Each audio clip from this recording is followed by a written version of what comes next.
Right, welcome. For the record, it is now September. We've entered the burrs. It's fall time. I've got Jay.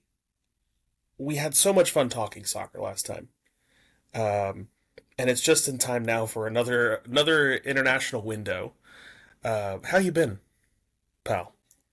Tired, man. I'm tired. We obviously you were refing it, I was coaching it, and it's just a matter of surviving another tournament weekend here in Jacksonville. Yeah, it never ends. Seems like it never ends, at least. Uh, Yeah. but but we'll get to the. I guess we'll get to the club stuff in a bit, but we got to talk about the September stuff. We got to talk about the call ups. We got to talk about the men's roster. It is the first that we're recording. Looking at the games now here, they play national team versus South Korea on the 6th, and then versus Japan on the 9th. So those are the games that we're looking at. Obviously, tune ups for the World Cup coming up.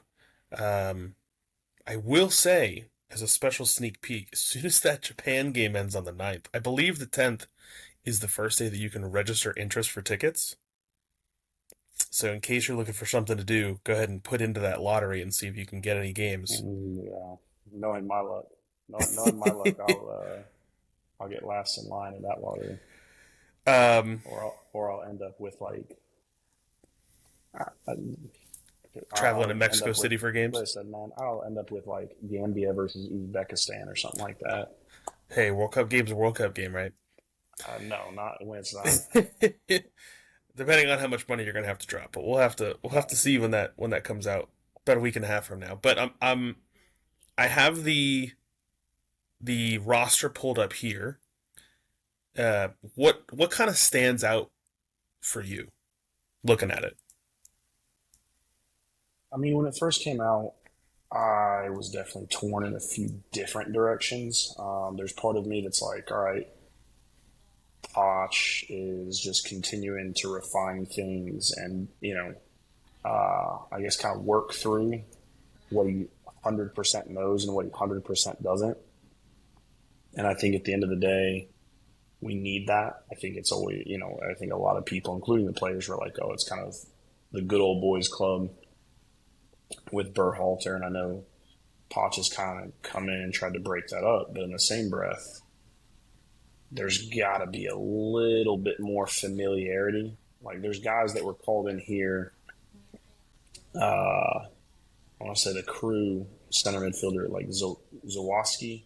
Is Yeah, that his name? Zawatsky. Yeah, Yeah, Zawoski. Like he has absolutely no business being in a camp like this. You can't tell like there's no one that can tell me like, oh, yeah, I don't care if it's Pep, I don't care if it's Poch, I don't care if it's Jose, I don't care who it is. Nobody's gonna sell me on the fact that like, oh yeah, I needed to call in Zawatsky instead of looking at like an Aiden Morris, a Tanner Tessman again, giving another look to Johnny Cardoso. Like, and I get why some of these guys aren't in, but there are a lot of holes in this roster that really have me scratching my head.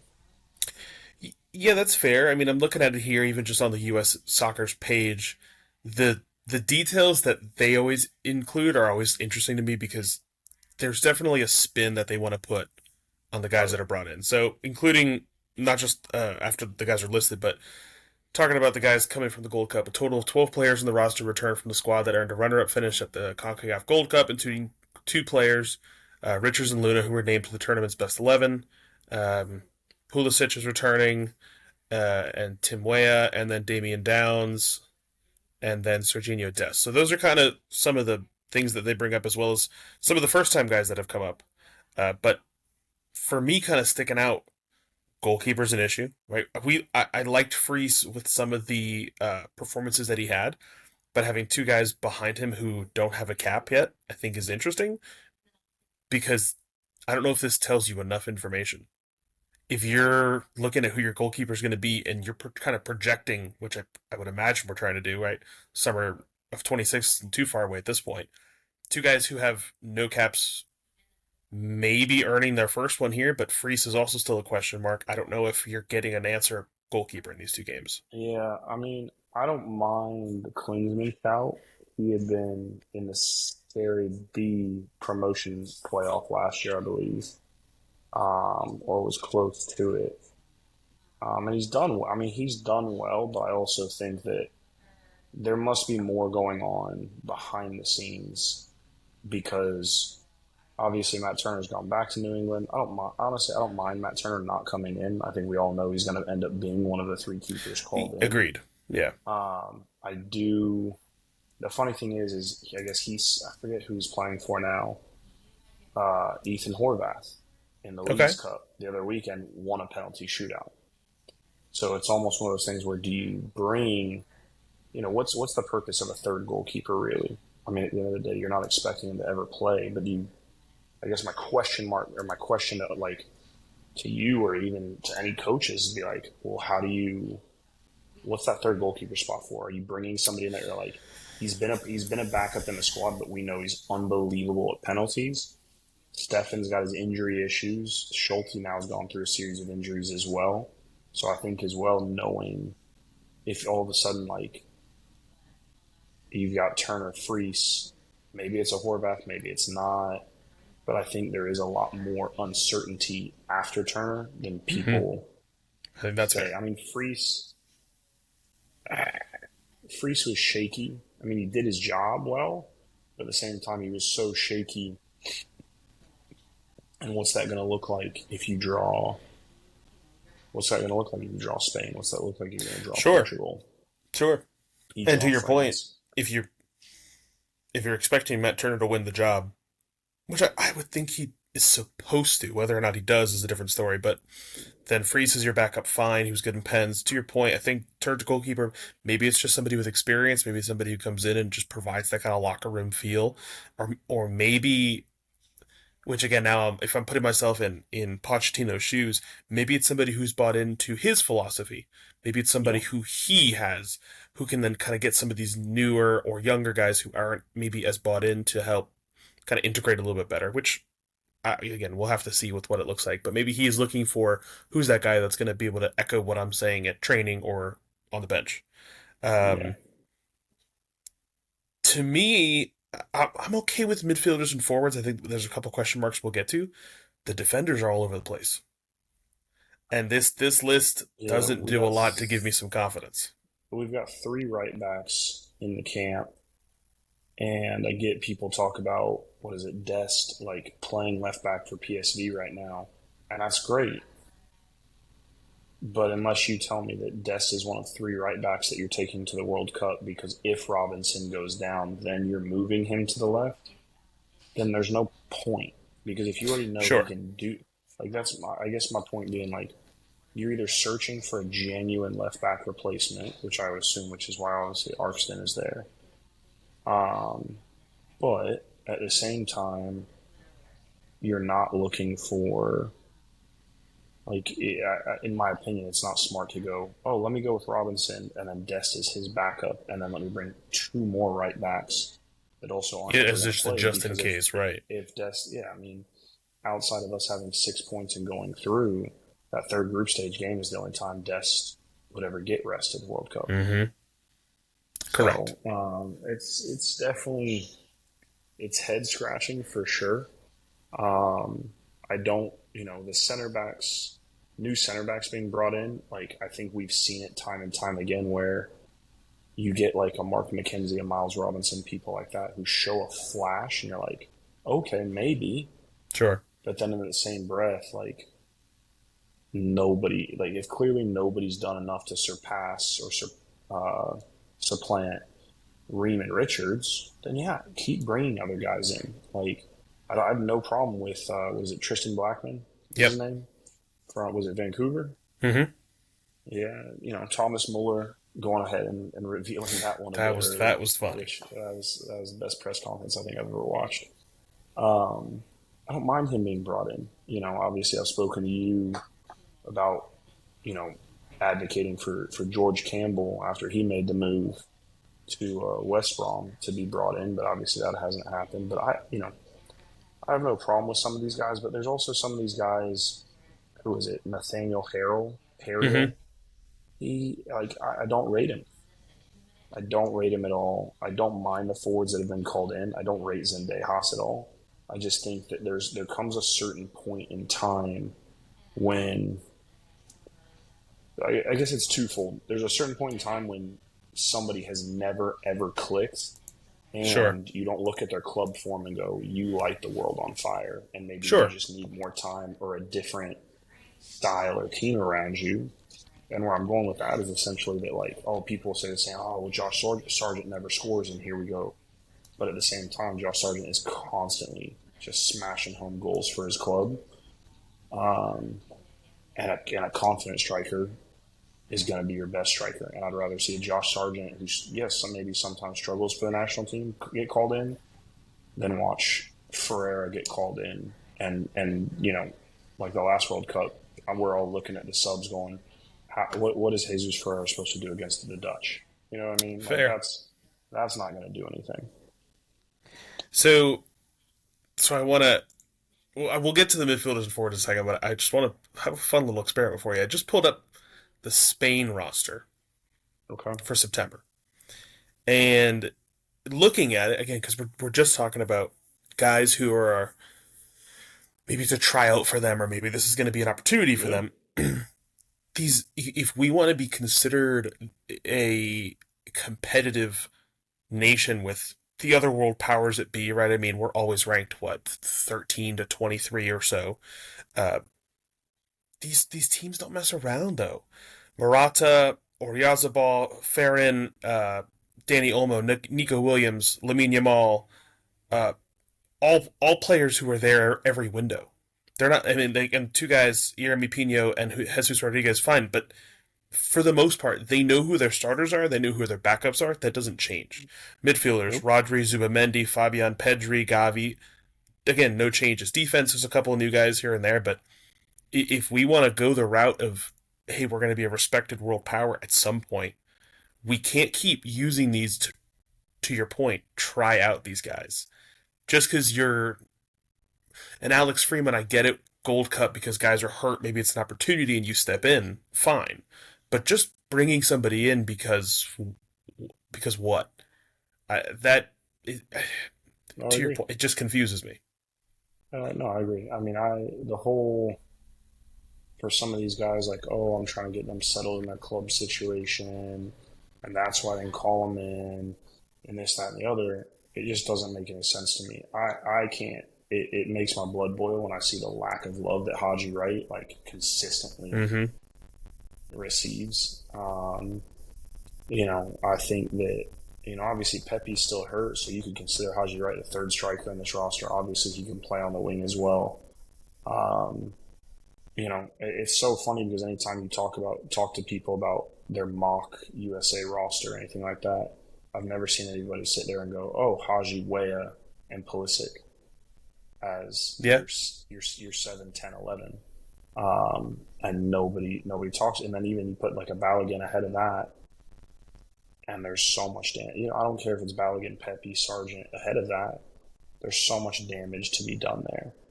Um, and so it is a bit puzzling, obviously. I think what was it, Rich? If you look at that, if you look at their current roster and you go, okay, let's project out to the World Cup with yeah, everybody healthy and what we've seen. You've got Dest, you've got Ream and Richards, you've got Adams, you've got Pulisic, you've got Weah, and you've got Balogun.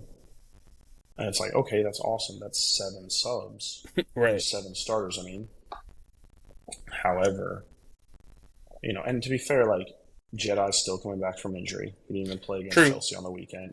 true. He didn't even sub in. So that is what it is. Like I don't mind, and that's the thing too is this is for the longest time the USA was like, well, where's our left back going to come from? Where's our left back going to come from? And then DeMarcus Beasley, he filled the role, did a great job as a, kind of as a requirement. Um, but then even since Jedi kind of came around, it's been okay. Well, where's the depth at this position? Because Jedi's become so good that it's like, shoot, if he goes down, we can't just Screwed. lose, and we just can't Yeah, lose identity. yeah. Which I get when you talk about big players in any national team and things like that. But at the same time, if you go to, uh, I can't think of two specific names off the top of my head, but if I'm Spain and Cucurella goes down, if I'm Portugal and Nuno Mendes goes down, I'm not just pulling that. Like I'm not just having to sub in like a scrub off the bench No, no, who's there's not, a you know, bona fide who's backup. Yeah. exactly. You know, and so I think there's a lot of head scratching. You know, to be fair, and I've said this for probably about a year now. I don't mind McKinney not being called in.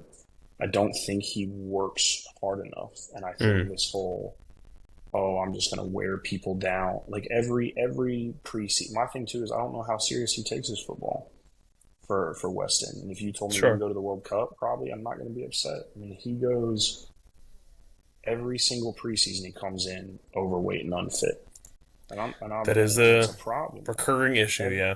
and so then it's like, how do you take your football seriously? None of that in a World Cup year. Like you didn't go to the Gold Cup. I get you're at the Club World Cup. Yeah, You know, true. you played a bit, but at the same time too, like how did you if you were fit? Bless you. Yeah, if you were fit at the Club World Cup, coming straight out of the season, how did you become overweight and unfit in 3 weeks? Took your off season a little too hard. It's something, man. You spent a little bit too much time with hurricanes or something. I mean Musa as well. I saw Musa got the loan to Atalanta, which fine. Uh, If Poch knew that that was in the works, then I don't mind him not getting called in. If him or so one of he the has coaching time staff, to get sorted. yeah, That's fine. if somebody from the federation or the staff called Musa, his agent, whatever, and said, "Hey, we want to bring you in," and they said, "Hey, like we're in the works of a new deal." I would love while everybody's gone to be able to have that time to move and get something in so I can put my best foot forward the minute everybody's back into training. Then okay, fine, fair enough. Like I don't mind that at all. Trying to see what else here. Only other real, I mean, forwards are fine. You mentioned Zendejas, Damian Downs. I'm Honestly, excited to see. I, I'm excited to see him, and he did well at the Gold Cup. My issue is you've got guys like Haji Wright left at home, and the fact that supposedly he wanted to look at. So the rumor was, or the story is, that Brian White was who he wanted to look at instead of Balogun. Brian White got hurt, so then he called Balogun in. But like, I'm sorry, but like Ajiman, not good enough. Brian White, even worse than Ajiman. Like the fact Yeah, that Ajiman was starting over Haji Wright in the Gold Cup is laughable to me. It is genuine. Like he scored one goal, and it was because Diego Luna hit him with the ball and it redirected on frame. Meanwhile, Haji Wright played 15 minutes, came off the bench, rounded the keeper, and scored. yeah. I No, just that's fair. That's fair. it's not comparable, and it's quite frustrating because.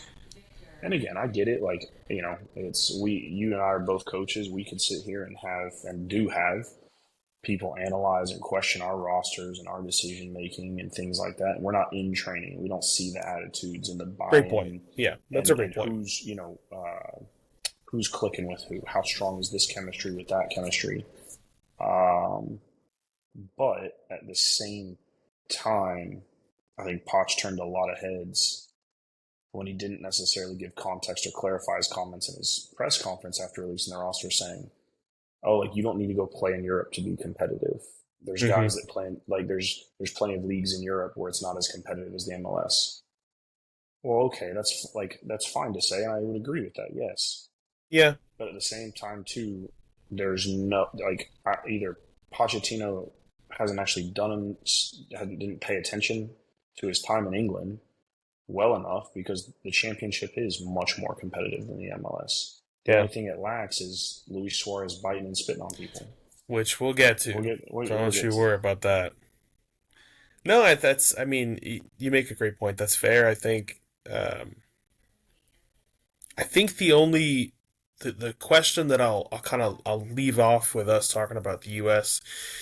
is twofold. The first one is what lessons or what points do you think we can potentially learn from these two games that could carry over to next summer? I think that I would imagine that this is the final window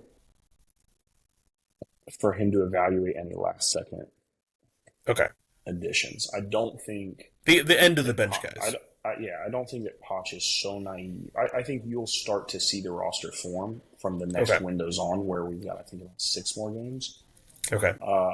And I think you'll see the rosters like you what I just say. I just named 7 guys. I would imagine Sargent's going to be in that, even if he's coming off the bench. That's 8. And regardless of that, I think you're gonna, even if the next roster you go, oh, there's 15 surefire guys, and then then when there's 6 games, that next was October, November window. I think October. All of a sudden you're going, okay, well now there's 15, and then the next window, whenever that is, you're going, okay, this is this is that, and it's creeping closer and closer to that 23. Because I think at the end of the day too, this is the last. I think this roster is also so MLS heavy because you're not going to call in MLS guys when When the they're done. season's over. Yeah. If you're Yeah, going that's to fair. if you're going to evaluate anybody in the MLS, this is going to be the last time you do it, and you're going to wait to hopefully hold your own January camp and do things your own way with an MLS roster. Then So looking we'll ahead, see.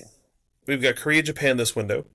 October 10th and 14th, we've got Ecuador in Austin, Texas, and then Australia in Denver. And then it hasn't been officially confirmed, but it's looking like it's going to happen. Our November games would be against Paraguay and Uruguay. That's not I confirmed think yet. We'll probably find out in the those next week or so. those are 4 fantastic. I mean, those are 4 fantastic opponents. I think that they all give you something wildly different. I mean, even Uruguay and Ecuador are so massively different in what they provide and how they try to go at you and things like that. So I'm curious to see how it all plays out. I think that I would expect it's yeah. I mean when you're moving through the rest of these, I mean it's got to be a minimum. I need to have from confidence to grow or even my excitement to grow versus my number of questions to grow. I would feel like I Sure. would really need a minimum, like I said, of 15 names, and I'm like, yep, that's those guys are going to be on the roster. So, I yeah. feel like we're doing something to build toward what we want in the summer. And to go back, that's what the rest of those world powers do, right? They have a 15 to 18 guys who that's just their roster, and maybe it's young guys or whatever who are rotating it behind that. I think that's a great point. What I will say is, reading now, not yet confirmed, but I'm not breaking news here. It does look like that Uruguay game will be in Tampa, November 18th. November 18th. It's a Tuesday. Is that what was that? Is that the Tuesday before we go on Thanksgiving break? That is the Tuesday before Thanksgiving Hold on, break. pull my calendar out here. I, Ugh. Only thing on my calendar is my wife's dentist appointment right now. well, that might have to get moved. We'll see if we can get Yeah. tickets. Um, okay. Well, that again. Any other last notes for you from before we No, I actually think get into that these games? I think my approach, even my approach to it now with Poch is everybody. There's so much just bashing him and this and that, and guys that have never even, as a player or a coach, never even sniffed a Champions League final. Yeah, Have fair. never have never had to be in the trenches of trying to finish in the top 6 to get into Europe. Fair. And things like that. So at the same time too, and it's tough because even as the 1 year we had him at Chelsea, the start was really rough, and when we turned the corner at Christmas time, and really probably came out of that when we got out of January and just the loaded fixture schedule and everything else, we were unstoppable. Yeah. I think we may have had 2 losses along the way. Obviously, one I think being to your boys. But I think that when we came out of that, I'm patiently optimistic is the best way. But I'm staying patient because at the end of the day, like everybody's freaking out. And I get they're doing their jobs because they're in the media and this, that, and the other. But at the end Yeah, of the day, like Poch was hired to coach at a home World Cup, and correct. that's gonna be the final test. So we can all be unhappy and this, that, and the other. But what's the point in getting my hopes up for some international friendlies that, let's be face it, like who cares? Yeah, I think the best way to describe that for him, it's still preseason, right? Oh yeah. These games don't, as much as we maybe want them to matter, they Oh, don't matter. I've never seen anybody more than the U.S. media and former players and everything else these days turn results of a friendly into more of something that it couldn't be. Yeah, we've Terrell and I talked about the state of some of the media surrounding not just the U.S. soccer, but like American sports, and man, Oh, listen, it's it's a it's mess. the only thing I'll say. The last thing I'll say about U.S. media and soccer is I saw a clip of Donovan and Howard's podcast, Mm-hmm. and they were losing their minds that Middlesbrough had made a $3 million bid for Max Arfston. Okay, They were losing their minds because of the amount, saying, "Oh, this is a guy who's just broken into it. He's now got caps at an international tournament with the U.S. men's national team. that he should be Three worth million." more. They said that if he wasn't American, he'd be worth 20. And I'm Mm, like, y'all are the same guys. I get the point of American bias to cost. I do get that. fine, sure. However, Donovan, you were on a panel where everybody's sitting here bashing Arston's ability to defend, and Maybe at that the brought that same, value down. well, it just is. It's the whole thing is just laughable to me because I'm like, yeah, he's got promise, but do you really like? It just is. The whole thing is ironically funny to me because to ask for 20 when, like, I'll put it to you this way, right? You want 20, and I get that that's a permanent transfer. 20 would have been $5 million more than Bayern just paid our loan fee for Nicholas Jackson. You want $5 million, like let's just say for this initial Yeah, fee, no, it doesn't and I stack get up. I get the add in for the rest of the contract for Nico was going to be like up to 80 and this, that, and the other. But he's done so well that he commands at least a loan fee of 15. And you're sitting here talking about comparing him to Kamavinga when he broke into the France national team. That's just the U.S. media from former players these days. Uh, it always gives me a good laugh. Well, speaking of transfers, as we said, it is September 1st. The transfer window, as they say, is slammed shut. But I mean, we were texting this morning, deals galore. It felt like Oh my things god, that I don't even feel like. entertaining for sure. Yeah, well, of course, entertaining, but I feel like there's two kind of deals. There's deals that they're hinted at. They're hinted at. Will that happen? Won't that happen? And then it finally does happen, or it doesn't in some cases. But then there's just some that nobody was expecting, and of course, it's just done behind the scenes. And all credit to those guys to get that done. But it was. Is there before I kind of get into the list I have here? It was there one that stuck out to you as maybe a steal or like a coup for one team? Um, I will say without looking at the order of events, if you tell like with no context and you're just talking about names and where they went, I Sure. actually think the Ekatike deal is actually the steal of the summer Okay. because of Isak having come in as well. And you're talking about Ekatike, who rightfully so, people are blowing up, obviously didn't get called up to France for this window, and Yeah. he's done nothing but tear it up for Liverpool since he's come in. Mm-hmm. And so now you go back and go, oh wait, no, we got Isak at the end of the window. That Ekatike deal, because at the time when the rumors were starting, it was going to be one or the other. Correct. And so now that they're both in, it's like, oh wait a minute, this getting that Ekatike deal done so early, making a ton of sales, then going in with increased profit and revenue that we had. To me, that's one of the biggest ones. Probably the biggest one that I think is the steal of the summer.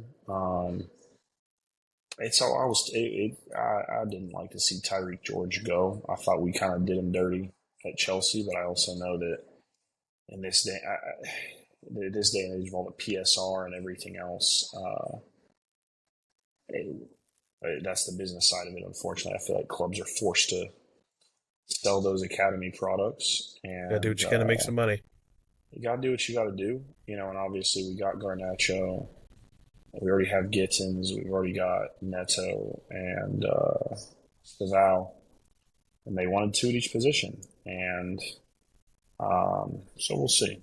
We'll see. But I think Ekatike is the steal and kind of tore at my heartstrings to see Tyreek go. The only one, again, I'll read the list out to you in a second. The only one that is, whether I missed it or whether I don't know, um, Bournemouth defender Ilya Zabarny. Okay. Are you familiar? I Ukrainian guy. believe. Where did he go somewhere? He went to PSG. So so the funny thing is he was at one point in time when the season was going to start, and you look at Bournemouth's team from last year, the whole rest of their back line from last year had been sold. Correct. So that's why they were just buying defenders, buying defenders, buying defenders, and then it was like, the other three had been like black and white photos because they were gone, Yeah. and this guy was the only one left.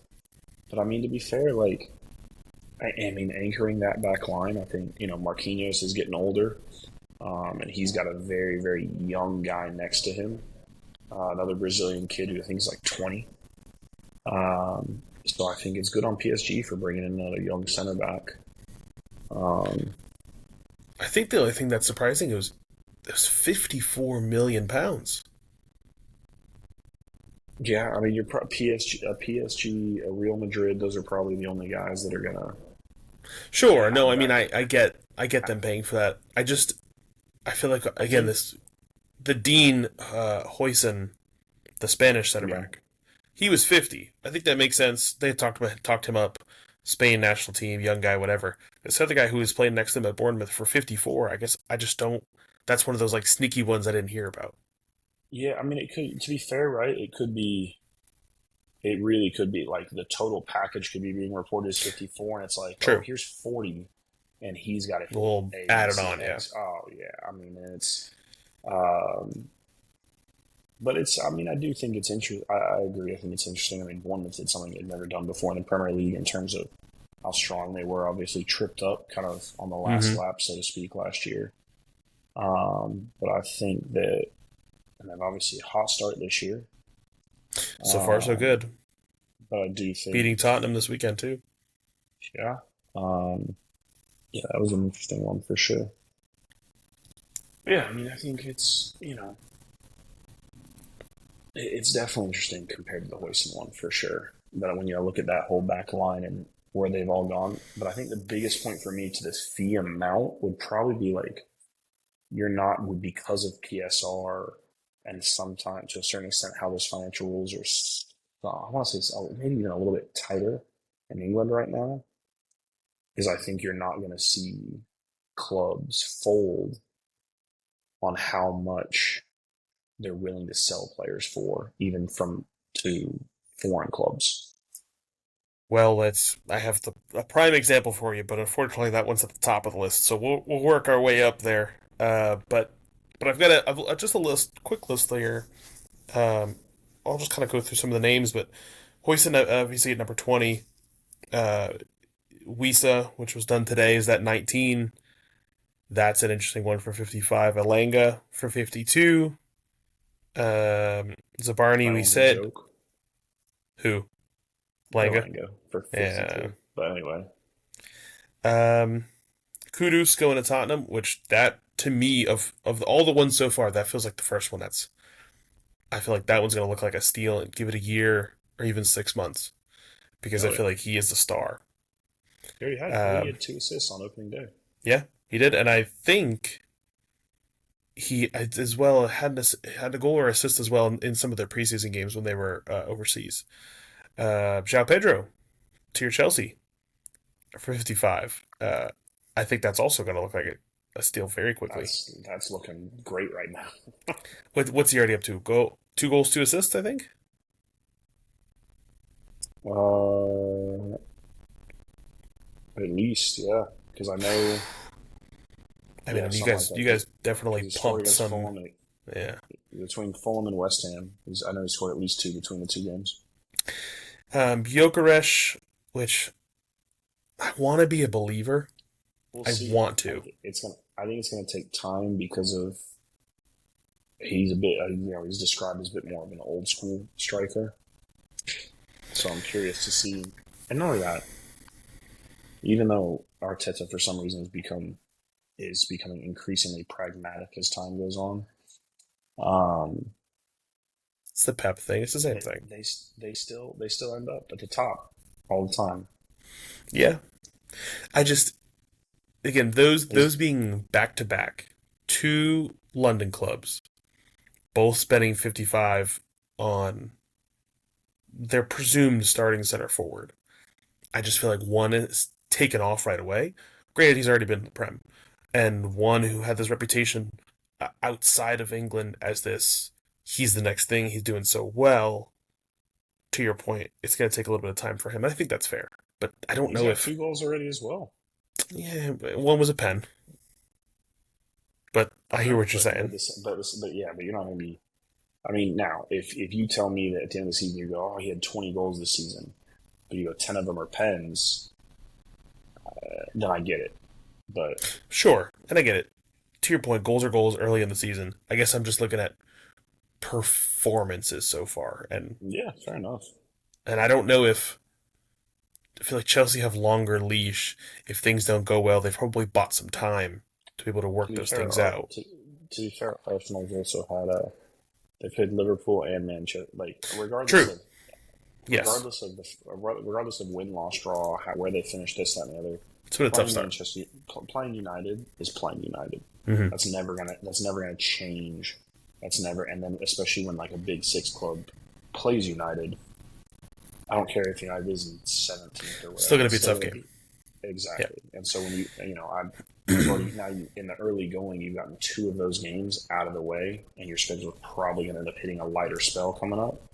I mean, he could start hitting form at the right time. Let's see. Scrolling up here, I've got Javi Simmons, which you talked about to Tottenham, Zubimendi to Arsenal, Eze to Arsenal, Diaz away from Liverpool over to Bayern, which Mm-hmm. surprised me, but he wasn't going to re-sign with us. He knew Well, he wanted to I leave. think I think too. I think you get a lot of those Liverpool players where I think for some of them it's just as they what more am I going to do?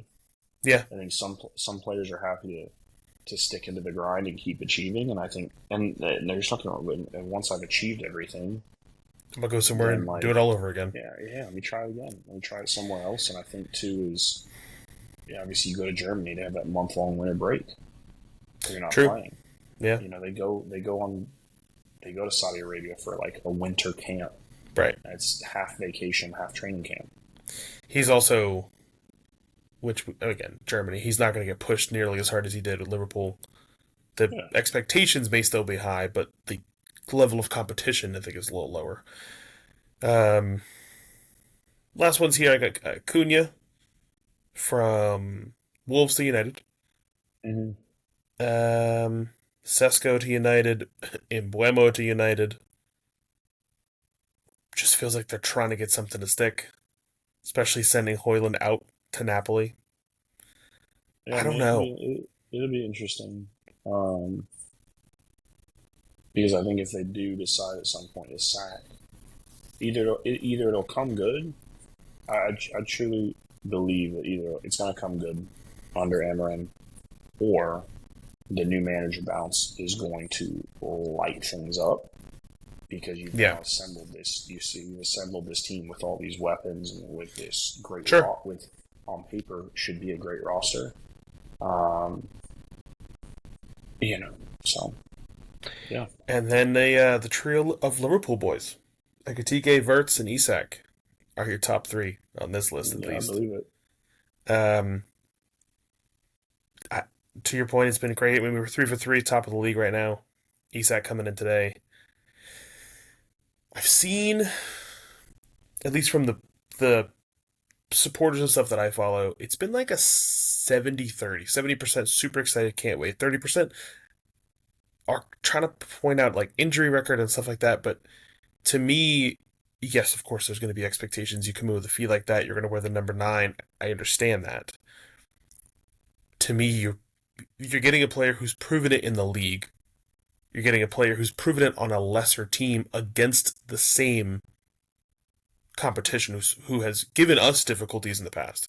You're not getting somebody. I'll use Nunez as an example. Did really well in the Portuguese league and in some Champions League games, but had no business at times No, didn't proving it translate. in England. Yeah, No, absolutely. but yeah, I'm excited, man. I think the It's transfer window was fantastic. I think there were a lot of it's very entertaining. exciting transfers. The one that didn't, I will tell you, the two transfers that didn't happen.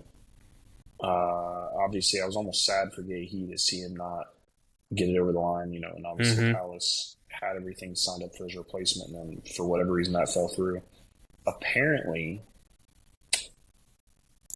had Havertz not gotten hurt, he was going to be sent to Tottenham to make room for Eze, Interesting. and then he got hurt, and it worked out all the better. So I mean, That's if Eze comes in and kills it, we could be, even if he by the time he gets healthy, we could be looking at Havertz's last days in London. Well, I should say at least in North London. in red. No, well, Yeah. not even North London. Yeah, in red in North London. um, Interesting. I did not know that one. That would be an interesting spin. Um, but anyways, enough of England. We've talked enough about them. Uh, I want to get to the last two soccer topics that I have, and that's the League's Cup final. Happened last night. Seattle hosted Inter Miami, and boy was it a game. I don't know. Did you catch any of the highlights, or were you able to watch it? I caught some of the highlights today. Obviously, the drama itself. Yes. Um, you know, first and foremost, I hope that Seattle staff is okay. I mean, because when I saw a replay of things like much more up close of the interaction, the guy genuinely tried to ignore. And I don't know what prompted as far as getting in his face. Maybe he was on the field. I don't know. There's a crowd of people. I don't know if they bumped into each other after the game. I don't know what. But I'll give the staffer credit because you got this guy bearing down on you, screaming in your face, and he's literally trying to he's not trying to necessarily walk away from him, but he's just trying to turn his back, ignore it, not engage. And I think it's a shame that between he got spit in the face, he got that staffer got spat at, and Yeah. then light as it was, the motion itself is still going to be called. That Sergio Busquets then walks up and throws a punch. So I think that it's terrible, and I think Smeltzer did a great job because he immediately straight away in the press was, I don't want to talk about it. Let's focus on how great a job we did, how Fair. great a game the team did. That's the story here. This isn't a story. This is people getting. He was basically like, this is people getting pissed that they lost and throwing a hissy fit. Yeah. The story is that we just won 3-0 against Air Miami. And it wasn't particularly close. I mean, I think the build up to it, even now, I have an article pulled up here, but the two sides that they want to paint is that Seattle was this like young upstart, and to their credit, they were missing a bunch of guys. They went into the game shorthanded. I do think that Miami, knowing the roster that they had and how they looked in their semifinal game against LA, you're thinking, okay, well, yes, you have to travel across the country to Seattle, but you should beat the Seattle team that is not at full strength. However, to your point, Seattle played a great game. It wasn't close, but now Miami is painting themselves as this villain, right? As this, oh, we're whining because things didn't go our way, so we're just going to complain and have this off the field spat. But to me, that's such a disappointment because it looks for a league that is trying so hard to break the mold of the American soccer mind and blah blah blah. And now you have these guys who can come over here and hopefully make a difference and bring some more eyes to the game in a cup final. which That they to be have the so far. Yeah, yeah, but that for that to be the leading point instead of, to your point, how well the game was played, or how well some of these maybe new guys for Seattle played. It's disappointing, and I think that these guys should be consummate professionals enough that they know better. yeah. I mean, you got. I mean, when the bulk of the spine of your team is Busquets and DePaul next to each other, Messi at the 10, and Suarez at the 9, and these guys are on the field for the whole match. It's mind blowing. And to be fair, Jordi Alba is still on the pitch as well. I mean, you look at it, and at the end of the day, you lost. And it's don't tell me it's well, I was older, I was retired. Okay, you're still playing competitive football. Mm-hmm. You're still playing competitive football. Is it the same as La Liga? No, it's not the same as La Liga. But you moved over here, whether it's and yet and to the credit, I don't care at the age that you came over to play. Otherwise, you would have gone to Saudi or wherever else. But I think there is a point of like, don't just brush off these managers in MLS. Don't just brush off these managers or these players and things like that. Because to your point, I think Seattle. I mean, these last few matches when I check scores and look at lineups and things like that. I mean, there was a couple of times ago I didn't recognize a single name on Seattle's starting 11. Absolutely. Yeah. But Yeah. I mean, It's credit to them. Congrats to Seattle for winning another trophy. They got up there in the Northwest. I think people forget about the fact that they got a pretty large trophy case themselves. they do. And I think people forget that and that they are a club since at least in the 15 years or less that they've been around that they actually do have a decent amount of history as far as being reputable for winning. So funny you bring that up, because I want to talk about their coach, who has maybe the best resume of an American soccer coach that at least I could find. Uh, but Brian Schmetzer, uh, actually born and raised in Seattle, Okay.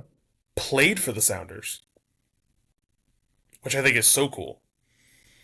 And then turned around and has only managed at the top level for Seattle. That's all he's done. But he has been a part of the Sounders coaching staff since 2002. So this is a guy that, like, this is just his community. This he lives and breathes this franchise. So I'm not saying it's a guarantee to be able to pull him away from it, but are we looking at maybe the next best candidate, American candidate, I should say, for the Potentially. U.S.? Potentially. I think he's got to be on the short list. You're gonna look. I mean, at the end of the day, you're gonna look at everybody that's potentially interested. You're gonna go through your first round of interviews. You're gonna fine tune it from there and create another short. At the very least, cut it in half, if not down to your final three or four. I would like for him to be on that list. I had forgotten, or maybe just never knew that was his history in Seattle. So there's also part of me that, to me, that's actually a knock against him Because he for hasn't done it potentially getting. elsewhere. Yeah, because you've met now. I mean, there's something to be said for consistency. Um, I don't think was it. I mean, to be fair, that's how Pep made his mark on the world, and I'm not saying that Schmetzer is the American Pep or anything like that. But if you know the environment, you know what the training ground's like, you know what the business of the club is like. You've been in and out of it as a player, as a staff member. Obviously, now to the head coach for a few years, ever since Stiggy Schmidt left. Mm-hmm. Yeah, it's definitely interesting. So just But a I think couple. he deserves a look. I agree with that. A couple things for him. Third fastest to 100 MLS wins. Can you name the other two?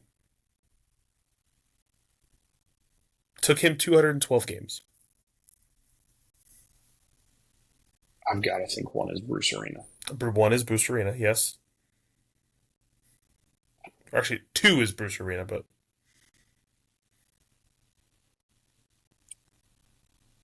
Is one of them Dominic Kinnear? no. but it is another former U.S. men's national team coach. You mean player? No, Okay. Um,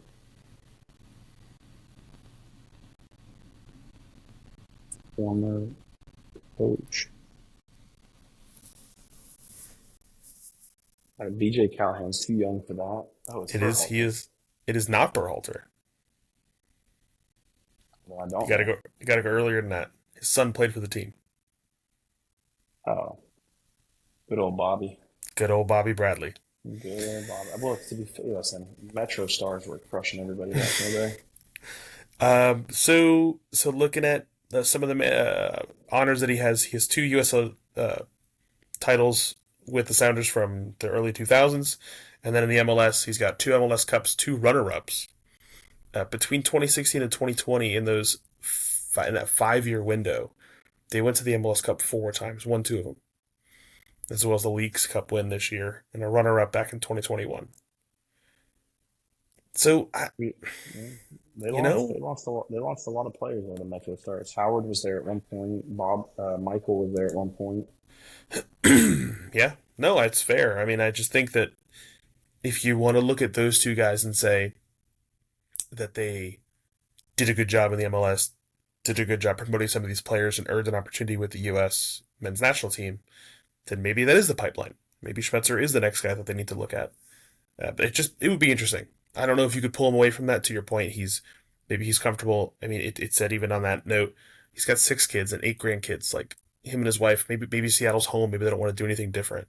But he's done a good job, and maybe that would be at least something to reach out with. Yeah, agreed. Well, Be curious to see once this next cycle is over, what that process looks like. or maybe Pochettino wins the World Cup and he's got a job for life. We'll see. Calm down. I did tease you a little bit at the beginning with a surprise, so I do have two things for you. But we will hop off the soccer train for now. Um, we're gonna make some picks for this weekend. Is what we're gonna do. Okay. Um, I do. I have not texted What Terrell yet. Terrell went 4-6 in college this past week. are you making? Am I picking all of the NFL? Oh, you're gonna get both, buddy. Oh goodness. He did go 4-6, and I'm hoping that you can avenge us a little bit. But we're gonna go standard on the ESPN. So there's 10 games here. We're going off the spread. I'll read Okay. them to you, and Okay. then we'll see how you do. But first one is your Texas Longhorns. They are Okay. currently favored by 35.5 points. They are hosting the San Jose State Spartans. Who are you taking here? This is your noon game. Texas will cover that spread, no problem. Okay. Because you gotta think. But yes, they'll run the ball a ton and they'll score. But I mean, at the very least, like They I got to get put at some least points up. I get it. Well, but that's the thing is games like that where now you can be less conservative with the play calling. I think you're Sure. going to see, no different than like I think it was with the Mississippi State or Ole Miss game last year, where Arch he put a few bombs for touchdowns. No, they're the 32-yarder this past weekend. So I think Texas covers that. Next one, I've got Texas Tech, sorry, are hosting Kent State. Texas Tech is favored by 48.5. Texas Tech Both teams are 1 44, and 0. 44 and a half. 48.5. So listen, that sounds even more absurd. So do you have them winning by 7 touchdowns? I mean, to be fair, they just beat Pine Bluff by 60 points.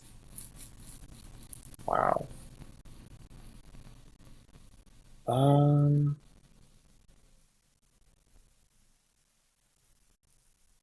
yeah, let's take Okay, it. sure. Love it. Let's take the points there. Next, I have Pittsburgh hosting Central Michigan. Pittsburgh is favored by 21.5. Thunder for sure. Under. Okay, so we're going to go Central Michigan. I've never seen Pitt put up tons of points, let alone at the beginning of the season. And Central Michigan's a tricky little bugger. Next, I've got Texas A&M hosting Utah State. Both teams are 1-0. Texas A&M favored by 30.5.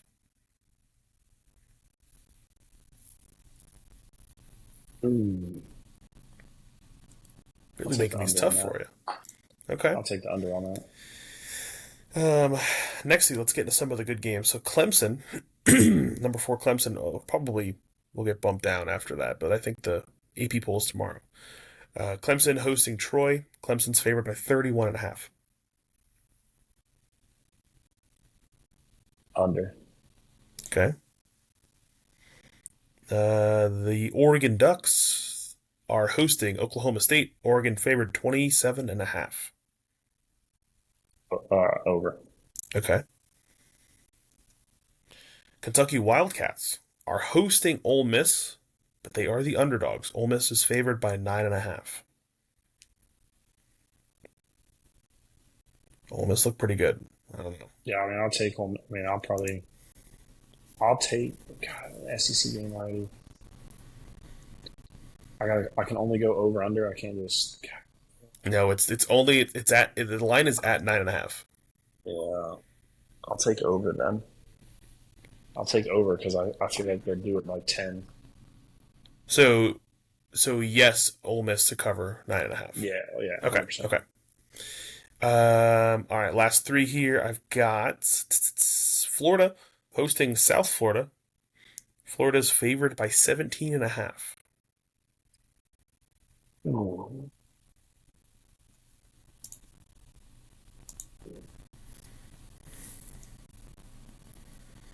Where's that? Is that a night game at the Swamp? It is a 4:15 game at the Swamp. Whoa. Then I'll go over. Okay. In fact, probably Um, the only way I would have gone under if it was a noon game. this is maybe the best game of the weekend. Oklahoma hosting Michigan. Oklahoma favored by 2.5. I'll take Oklahoma over this new QB they're raving Okay. about, and while I hate OU and I will always believe that OU sucks, as the Texas fans say, but There's no I do bias in think there, right? I No. think yeah, there's none, absolutely not. Listen, I lose my mind when my own family wears those colors. We Yeah, I think OU over. Okay. And then last game, I've got the Southern Cal Trojans hosting Georgia Southern. Southern Cal is favored by 27.5. Over. Okay. Perfect. Let's turn that guy in. All right, and then I've got one more for you, just because Okay. it is NFL Week 1, Mm-hmm. so we got to go ahead and make some NFL picks for you. All But I'll right. let you choose. Terrell got to pick the last one. Do you want to go standard pick 'em or do you want to go spread? Ooh. Let's just go standard pick 'em. I hate Okay. spreads in the NFL. All right. Well, let's fly through these here. I've got Eagles hosting the Cowboys. Am I doing all these games? Of course you are. All right, sounds good. All right, NFL. Eagles. Perfect. Thursday night can't come close enough. Chargers hosting the Chiefs. Chiefs. Falcons hosting the Buccaneers. Bucks. To be fair, it's because I have Baker as my fantasy quarterback. That's not a bad pick there. Browns hosting the Bengals. Bengals. Colts hosting the Dolphins. Dolphins. I think both teams should lose that one. Patriots hosting the Raiders. Patriots. I'm Saints believing my boy hosting Vrabel. Saints hosting the Cardinals. Saints. Okay. Jets hosting the Steelers. Steelers. Break my heart. Commanders hosting the Giants.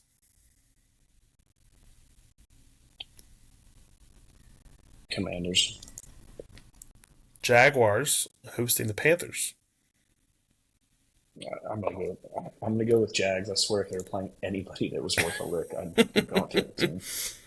Broncos hosting Titans. Tit- Titans. I can't. Gotta I'll be never pick against my boys. that's tough. That's tough for you, Betty. It is. Uh, Seahawks hosting the Niners. That's tough. Take the Niners. Okay. Packers Lions. This is that's the game to watch right there. Um, where's it at? Green Bay. It's a 4:25 game, which for them is what an I'm gonna hour, so go. I'm gonna go. 3:25. I'm gonna go with Detroit. I've never Okay. seen Jordan Love come flying out the gate this start of the season. Okay. Rams hosting the Texans. Rams. Last two, Buffalo Bills hosting the Ravens. This is your Sunday night game. Mm. You And said and what Buffalo's a game hosting. this will be. You Yes. said Buffalo's hosting. Yeah, Buffalo. In their brand new stadium. Yeah, oh yeah, Buffalo. And then the The over Chicago under is gonna be on Bears. how many broken tables Oh, they got to pick up. too many. Imagine being a table small business guy living in Oh my Buffalo. God, that'd be amazing. Listen, Millionaire millionaire.